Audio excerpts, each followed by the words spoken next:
고린도후서 3장 12절부터 18절까지의 말씀 한 절씩 교독하겠습니다. 우리가 이 같은 소망이 있으므로 담대히 말하노니 우리는 모세가 이스라엘 자손들에게 장차 없어질 것의 결국을 주목하지 못하게 하려고 수건을 그 얼굴에 쓴 것 같지 아니하노라. 그러나 그들의 마음이 완고하여 오늘까지도 구약을 읽을 때에 그 수건이 벗겨지지 아니하고 있으니 그 수건은 그리스도 안에서 없어질 것이라. 오늘까지 모세의 글을 읽을 때에 수건이 그 마음을 덮었도다. 그러나 언제든지 주께서 돌아가면 그 수건이 벗겨지리라.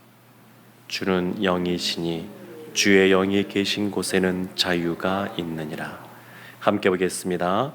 우리가 다 수건을 벗은 얼굴로 거울을 보는 것 같이 주의 영광을 보매 그와 같은 형상으로 변화하여 영광에서 영광에 이르니 곧 주의 영으로 말미암음이니라. 아멘. 고린도 후서는 사도 바울이 고린도 전서, 고린도 교회에게 서신을 먼저 써 보냈음에도 불구하고 여전히 그것이 바뀌어지지 않고 개선되지 않고 오히려 이 고린도 교회 안에 율법이 중요하다, 옛 언약이 중요하다, 이렇게 강조하는 거짓 교사들 때문에 교회가 어려움이 있는 것을 보고 사도 바울이 이 서신을 써보내고 있습니다. 근데 이 서신을 써보내면서 사도 바울이 보다 더 집중하고 있는 부분이 있는데 그것이 뭐냐면 자신의 사도의 직분, 새 언약의 일꾼으로서 사도의 직분에 대해서 이 사도 바울이 강조하고 있습니다. 왜 그러냐면 그 거짓 교사들이 고린도 교회 성도들에게 사도 바울은 사도가 사실은 아니다, 이런 말들을 하면서 그러므로 사도 바울이 전했던 복음은 잘못된 것이다, 이렇게 그들에게 말했고, 그래서 사도 바울이 그들이 말했던 것 하나하나를 다시 말하기보다 자신의 사도의 직분을 먼저 강조하는 것을 보게 됩니다. 그래서 오늘 본문 앞에도 그렇고 지금 오늘 본문도 그렇고 새 언약의 일꾼으로서 새 언약의 직분을 받은 자로서 사도 바울이 이 직분이 어떤 것이냐, 그것을 말하고 있습니다. 그러면서 출애굽기에 보게 되면 모세가 한 시내산에 올라가서 하나님과 더불어 거할 때에 그 율법을 받아올 때에 그 시내산 아래에서는 금송아지 사건이 벌어졌습니다. 사람들이 다 금을 모아서 그걸 불에 던졌더니 금이 송아지가 만들어졌다. 아론이 그렇게 말하지만 그렇게 그 금송아지를 조각하여 만들었습니다. 그리고 그걸 숭배하는 모습 때문에 하나님이 모세를 내려보내시고 모세가 격분하여서 그 돌판을 깨뜨리게 됩니다. 그리고 다시 하나님 앞에 머물고 다시 두 번째 돌판을 받아서 내려오게 되는데, 그때 이 모세의 얼굴에 광채가 비치게 됩니다. 하나님과 하나님의 그 영광 안에 있다 보니까 하나님의 영광이 이 모세의 얼굴을 통하여 반사되어서 나타나는 겁니다. 그래서 고린도 후서 이 3장의 말씀은 이 사건을 기억하는 것이 중요합니다. 그리고 이 사건에 그 율법의 조문, 십계명을 통하여 주어진 그 율법의 조문을 기억하는 것이 오늘 본문의 말씀을 이해하는 데 중요합니다. 율법의 조문, 그 율법의 조문이 주는 그 일시적인 그러한 영광이 있지만, 그러나 사도 바울은 영원한 그러한 영광에 대해서 오늘 말하고 있습니다. 사도 바울이 자신의 직분, 새 언약의 일꾼으로서의 이 사도의 직분에 대해서 말하는데, 구분하는 것이 있습니다. 그것이 뭐냐면 자기 자신과 자신이 받은 지금 직분을 구별하고 있습니다. 자신이 영광스러운 것이 아니라 하나님이 주신, 그래서 자신이 받은 그 직분이 영광스럽다, 이렇게 말을 합니다. 그래서 본인이 받은 그러한 직분은 영의 직분이고, 그리고 정죄하는 것이 아니라 의의 직분이고, 의롭다고 말하는 그러한 직분이고, 그리고 이 직분은 사라지지 않는 직분이고, 그렇게 말합니다.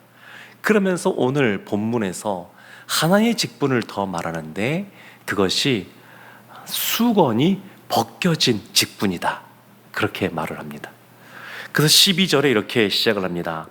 우리가 이 같은 소망이 있으므로 담대히 말하노니, 율법의 조문으로 말미암아 정죄받는 것이 아니라 복음으로 말미암아 성령으로 말미암아 의롭게 된 것 때문에 우리에게 소망이 있다. 사도 바울이 이렇게 말합니다. 소망이기 때문에 담대하다.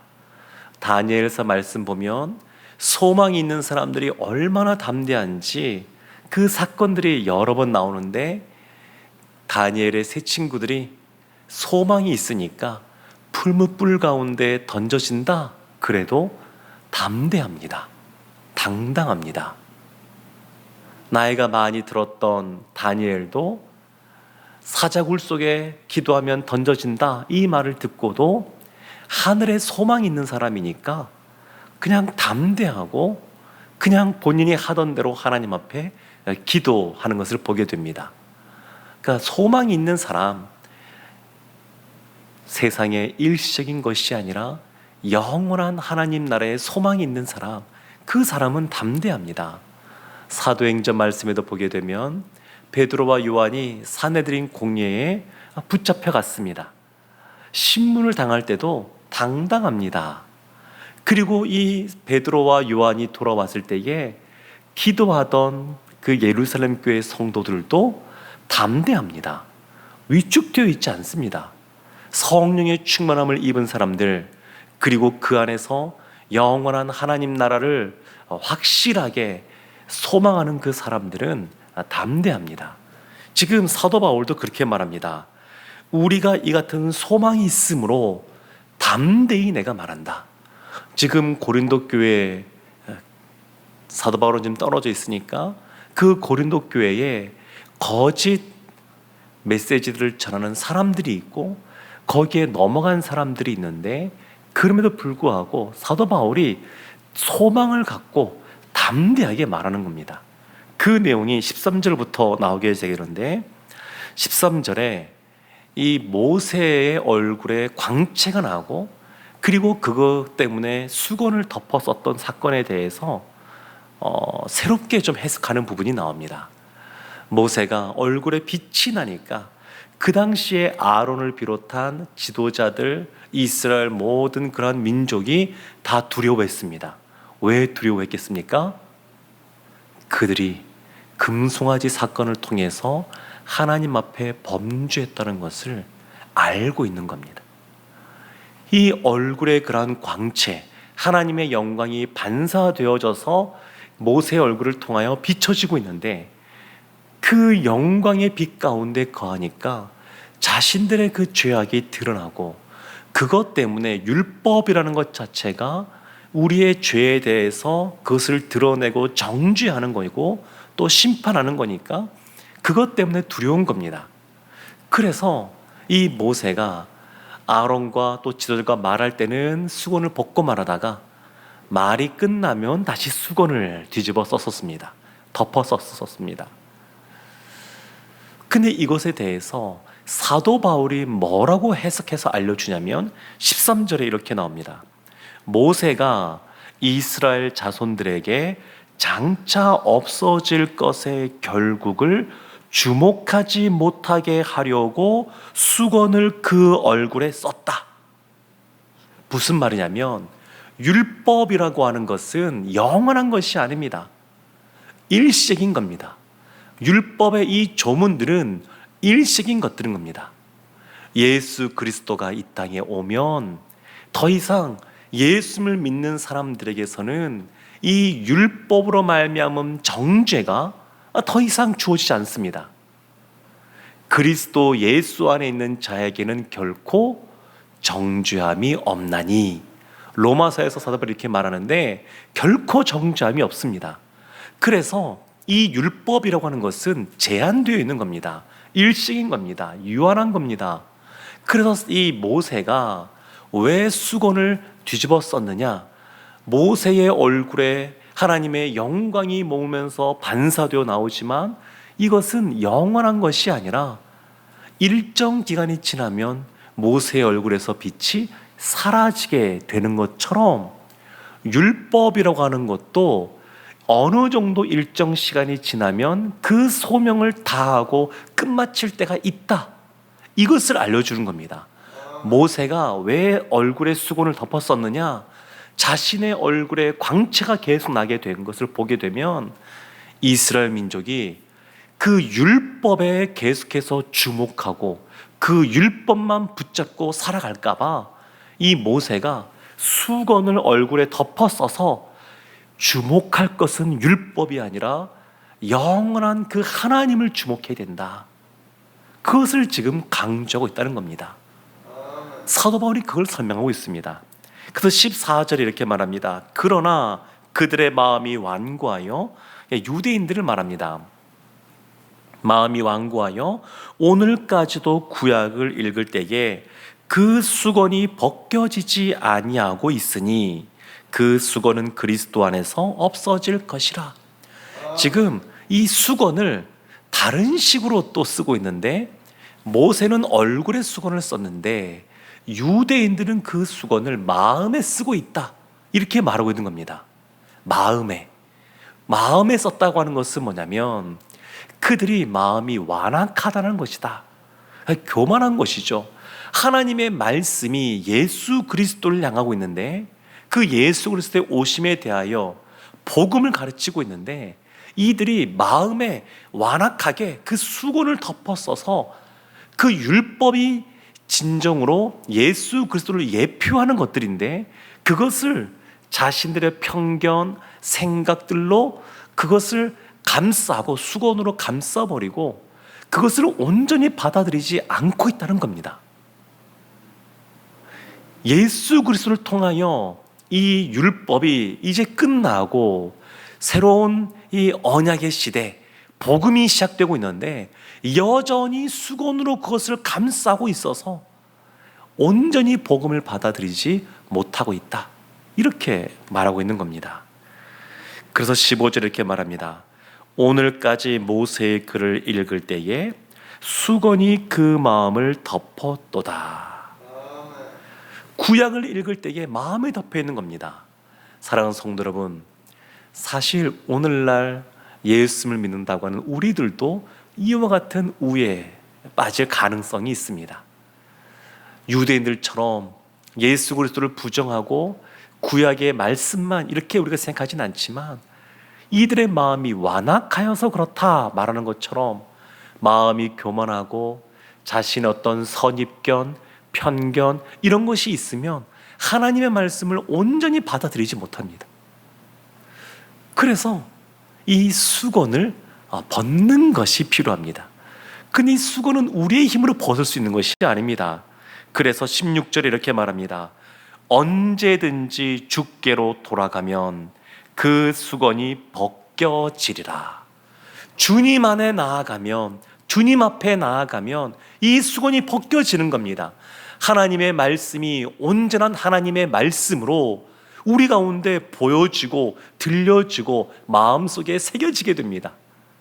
그래서 예수 그리스도 안에 머무는 고린도 교회 성도님들이요 이렇게 말하면서 이미 그리스도 안에서 수건이 벗겨졌는데 왜 다시 구약 그 옛 언약 시대에 수건을 뒤집어 쓰고 마음이 완악한 것처럼 그렇게 가려고 하십니까?